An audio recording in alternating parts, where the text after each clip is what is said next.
spiritual experience has its ups and downs. Sometimes it stumbles and sometimes it's glorious. Why this variation? Oh. Spiritual experience is stumbling or you are stumbling?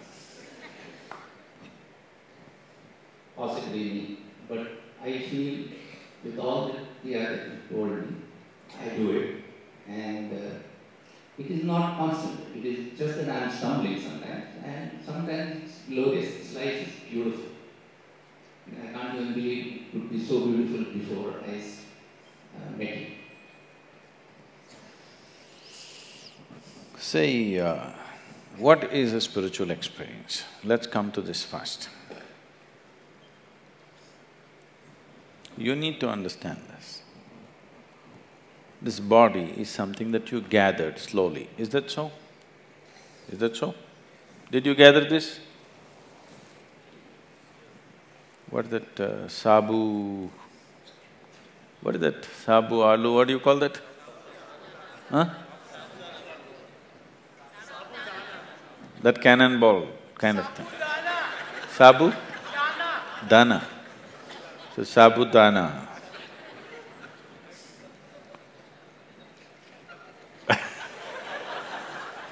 Yesterday I was telling somebody, I was at somebody's home and I was telling them my first experience of sabudana way back in the Sahyadri mountains. We won't go there. So this is all sabudana slowly gathered. No wonder it feels so difficult. Now, this is something that you gathered. Everything that's here is something that you gathered. Your mind is a gathered phenomena, accumulated phenomena, body is an accumulated phenomena. So what you call as myself is the spirit, if you want to call it that way. It's a very contaminated word, so I generally don't use it, but now that you're using the word spirituality, it is the spirit. So if your life is about that, then you're spiritual.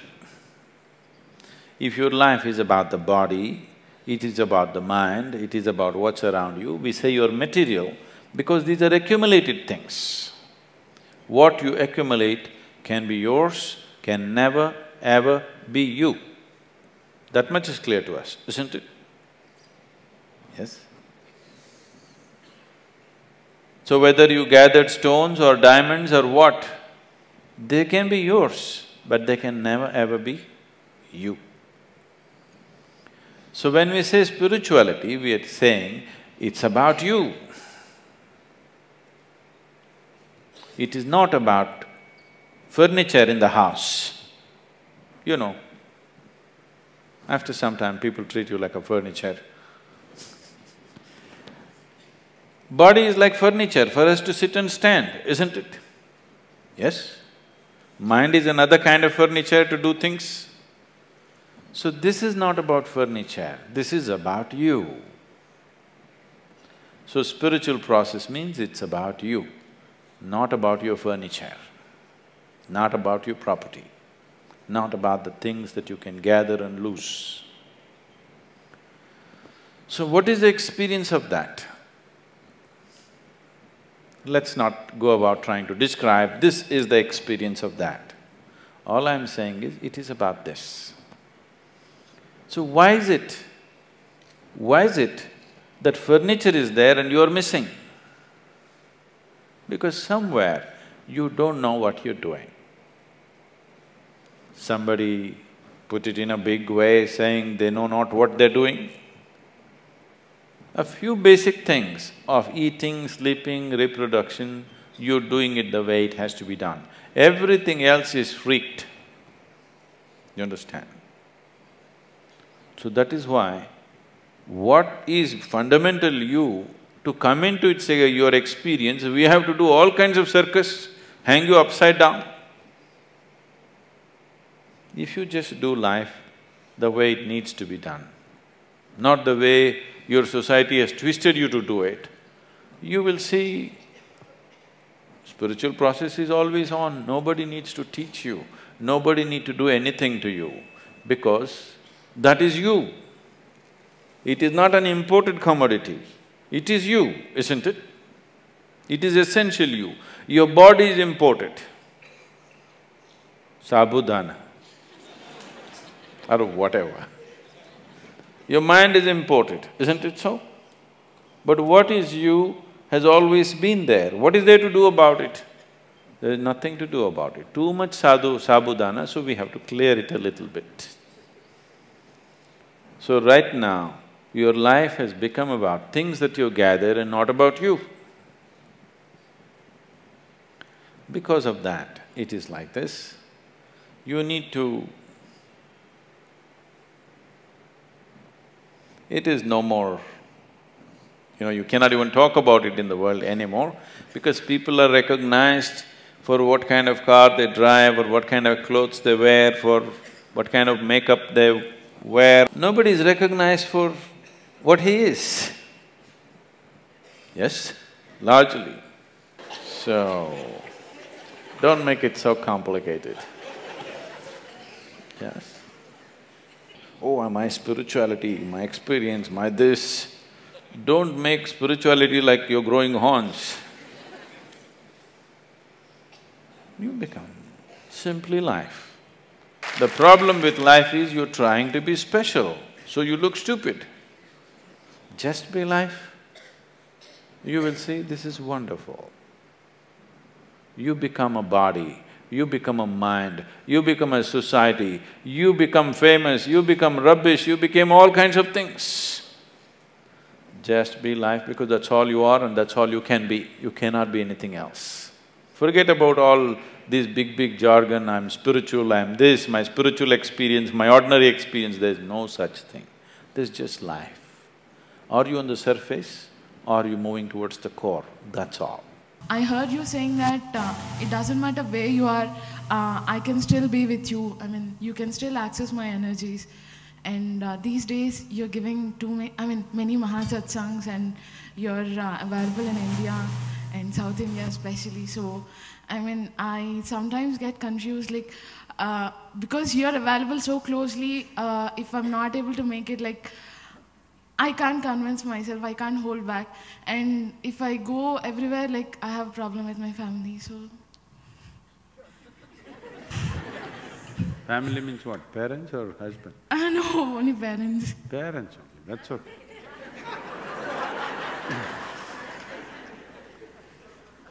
But you tell me, you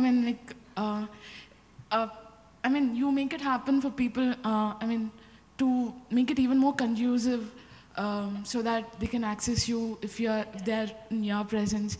I feel it when I come here, but in case if we are not able to make it till here, will you still be available for us? No, I thought you were consulting me how to solve the family problem.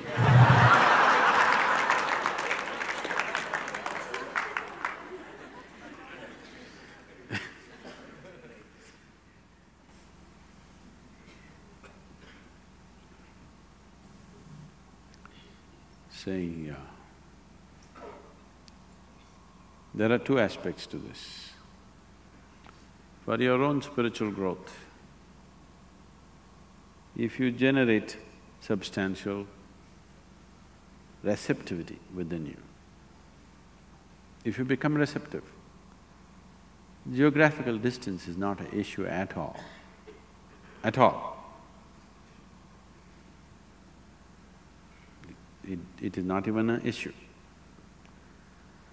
But for you to become receptive, some work is needed. Does it take years? That's not the point. Time is not even the question. The question is the thing about how long does it take to open the window? It depends how long you will take to open the window. Is it locked? No. Is it locked? If it is locked, it's only from inside, it's locked. From outside, it is not locked. So how long will you take is a question that you have to ask for yourself. So if your doors are open, then geographical space is not an issue. But now this question is coming from a thing that you're unable to take steps that you wish to take in your life. If you have children, you have a 20-year project, you have to take care of it. All of you already… project on. Now you have a 20-year project, it's not for you to decide halfway down, shall I dump my children and walk away somewhere? That doesn't arise, you have to see through that. If they do well, 20-year project. In case they don't do well, lifelong project. Yes or no? So, for you, don't be a lifelong project for your parents. Show that capability that you will be well wherever you go, you will take care of yourself, you will not do something stupid. Give them that confidence and they will be okay. Yes or no? Yes. Do your parents want you to do well or not do well? They want you to do well. So, you just have to create that build that confidence in them that wherever you go, you are well and proper, you are not going to get lost somewhere. If that you create, parents are not an issue. Yes? I wish I could be with every Mahasachan to go with. You are giving things up. All right. I'll give you a roadmap.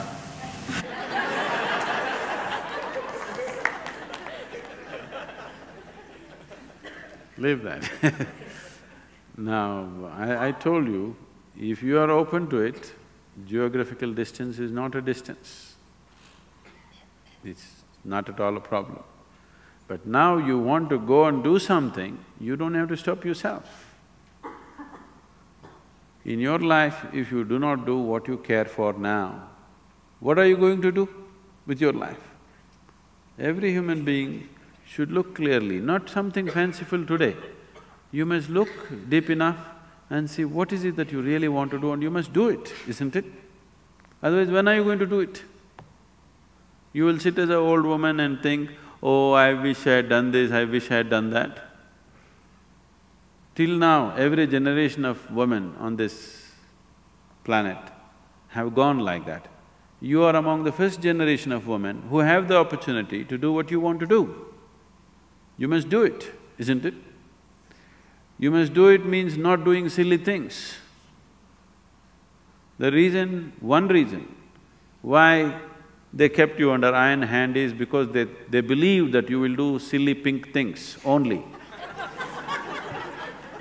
If you show that you're going to do responsible things, you're going to create things, you're going to make something out of yourself, why the hell should anybody stop you, isn't it? Isn't it so? So you have to show that and you must do it. If you don't do it now, when? How do I become so receptive that it doesn't matter where I am, I can still access you? Okay. Then you must come for some time and do sadhana. That is not possible. Okay, you do sadhana at home only, let's see how it works. It's fine.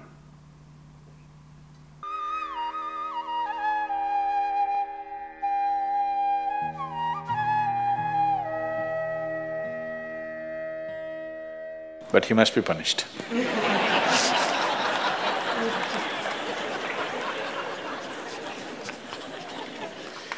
Either by you or somebody, he must be punished.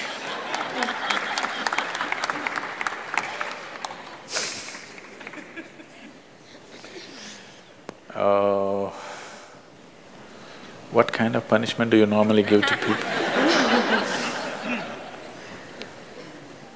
Already enough punishment has been given, isn't it? Already it's been given. The ugliness, the nastiness, the silent treatment, everything has happened. So what more punishment you want to give? Your thing is there is no remorse on the other side. There's no remorse on the other side because people are doing what they want to do, not what you want them to do, always. And that may not be in your interest, but they're doing what they want to do. Is it right, wrong? I'm not going into the morality of it. I want you to understand the mechanics of the situation. Somebody is doing what they want to do. Now you think they must be punished. Probably they have not broken any law, otherwise they would be anyway punished. They're breaking an understanding between two people. Probably you misunderstood the understanding. You believed that these understandings are absolute. They are not. Nowhere in the history of humanity or today or in any time in future will human relationships be absolute. Though every person who gets little romantic believes that this is going to be an absolute relationship, there is no such thing about it. A relationship is a variable, always. You have to conduct it on a daily basis. One day if you don't conduct it properly, it may go somewhere. Yes or no? No, please look at it as it is. You have to conduct it right. So, no, I'm doing my best. Obviously somebody feels your best is not good enough for them. No, I want you to come to terms with this. This is not about… I'm not saying what they're doing is right or wrong, that's not for me to say. All I'm saying is, this is how human beings are functioning for ages and still are. I'm saying, first of all, you need to understand, relationships will never ever be absolute. There will be variables that it's juggling that you have to do. If you're juggling with fireballs, sometimes it'll spill out. Takes lot of skill and attention. Yes or no? You married, many of you. Doesn't it take a lot of skill and attention? Yes. If you don't pay any attention, you don't know what the hell is happening.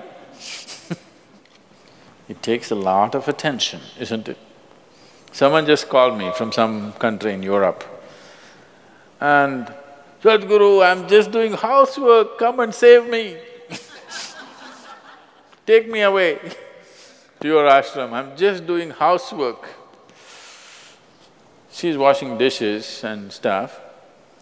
Well, very affluent, but has 4 children. So all the time there is something to do endlessly. And today the maid did not turn up, so you have to wash the dishes. 4 children are there, you got to wash the dishes, you got to wash everything. So I'm saying, you need to understand this. A relationship is a variable reality. It is not an absolute reality. If you want to have an absolute relationship, you must hold relationships with the dead. That's the reason why a lot of people choose God, because it's an absolute. You can handle it whichever way you want. If you didn't think of him for 10 days, and on the 11th day if you think of him, he's still there. You do that to your husband or wife or somebody, then something else will happen. You went away, got busy, forgot about God for 3 years. Again you can think, still there. So if you want to have an absolute relationship, you should not choose human beings. Human relationships are variables, needs lot of attention. So that's why some people decide in their life they don't have the time and the energy to manage such things, so they take another path where there is no such obligation. They close their eyes, they're by themselves, they don't care who is around them, what's around them. So you can't do that. I think it's best. In trying to punish somebody, you will only end up punishing yourself. They're doing what they want to do. It's best that you see what is it that you really want with your life. You don't have to react to them and do something stupid like them. You just have to sit down and look at this. When your illusions are broken, you're disillusioned right now. It's a very good thing. If your illusions are broken, that means life is bringing you closer to reality, isn't it? So this is an opportunity for you to sit down and see, what is the nature of my life? Why is it? See, this piece of life is a complete piece of life, isn't it so? Is it half a life? Are you a half a life or a full life? Full life. Why is it that it feels so incomplete that it needs another person to fill this life? Why is it? It's time to look at it, isn't it? If this is a full life, this is complete by itself. But right now, you made it in such a way that this cannot exist with that one and that one, without that one and that one and that one. So somewhere it's an incomplete life, or at least it has not realized the fullness of its nature, isn't it? This is a complete piece of life, packed with creator and creation together. Very great combination. If you… this is a time when life knocks at your door like this, it's time you look deeper rather than reacting and trying to fix somebody else. Punishing somebody else is not going to transform your life, not going to make your life beautiful in any way. Some sick satisfaction you'll have for 2 days, after that you will feel guilty about that also. Yes, initially when this emotion is hot, it gives you satisfaction. After some time when you look back, you'll feel ashamed of yourself. So don't go that way. This is an opportunity. Somebody is opening up a spiritual dimension for you, really. Somebody is making you realize how fragile all these things are. They can cheat you, they can run away, they can divorce you, or they can fall dead, isn't it? If they fall dead, you wouldn't think that he cheated me. Would you think? No. But whichever way you denied, isn't it? The important thing is you denied something. How he did it is not the problem. He denied you something either by death or divorce or cheating or whatever you call it. But essentially you got denied. You can be denied only because you are in a certain illusory state of believing that this is half a life and it needs another half from somewhere. No, this is a complete life. If you blossom as a complete life, you will see relationships will be of a completely different nature. It will be more of coming together and sharing, not of extracting. It has to transform. If it has to transform, you have to transform. This is a great opportunity somebody has given you. Stop using this word, somebody cheated me. Just say somebody is pushing you towards ultimate reality from an illusory state. We must thank that person. We must be grateful.